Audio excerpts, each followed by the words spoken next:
sistema endócrino é formado pelo conjunto de glândulas que tem sua atividade característica a produção de secreções denominadas hormônios.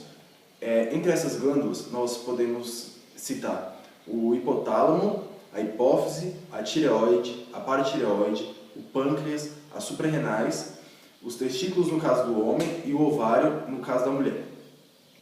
O hipotálamo está localizado em uma região perto do cérebro. Essa glândula é responsável pela produção de dois hormônios, a ocitocina e o ADH. A ocitocina é responsável pela contração uterina na hora do parto e pela contração mamária para a amamentação. O ADH, também chamado de hormônio antidiurético, ela é responsável pela quantidade de absorção de água feita pelos rins. Depois que esses dois hormônios são criados, eles são movidos até a hipófise. A hipófise ela é dividida em duas partes, a hipófise anterior e a hipófise posterior, sendo que a hipófise posterior ela apenas armazena e libera os hormônios quando é necessário. A parte anterior ela é responsável pela produção de hormônios. Entre eles temos o FSH, que também é chamado de folículo estimulante. Ele ajuda na formação e produção de gametas. Temos o LH, que ele ajuda na produção de testosterona no caso do homem e ele auxilia a ovulação no caso da mulher.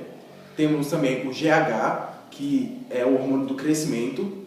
Ele fortifica os ossos e a musculatura para ela continuar crescendo.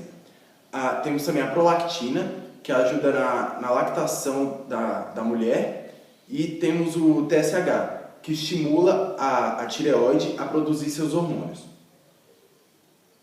Na tireoide, nós temos a formação da tiroxina e da triodotironina. Esses dois hormônios eles ajudam no controle do metabolismo basal.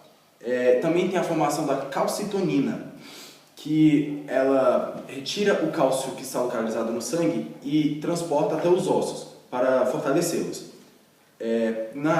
Dentro da tireoide, nós temos as paratireoides, que elas produzem um único hormônio denominado paratormônio.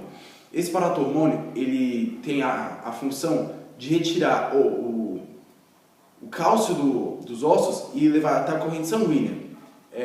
A diferença entre a calcitonina e o paratormônio podemos chamar de feedback negativo, que é quando tem aumento de um e ele inibe a produção de outro, e assim vice-versa, quando tem a produção de um inibe a produção do outro.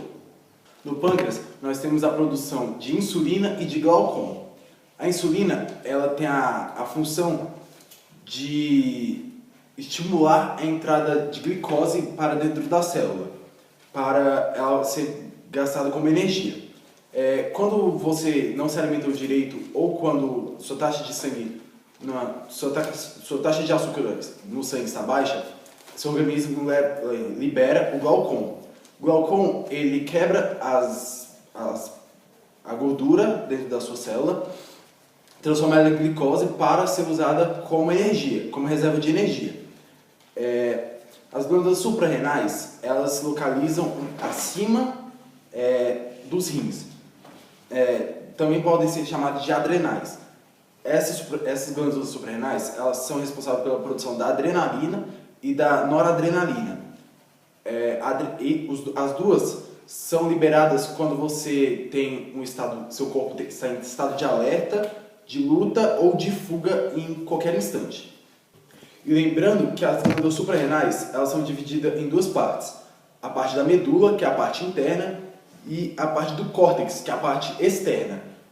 Na parte do córtex, ela forma um hormônio chamado glicocorticoide, que ajuda na produção de glicose.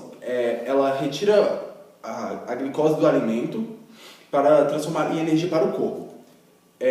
Também temos as gônadas, que no caso do homem, temos os testículos, que fazem a produção de testosterona. E no caso da mulher, temos os ovários, que fazem a produção de progesterona e de estrógeno.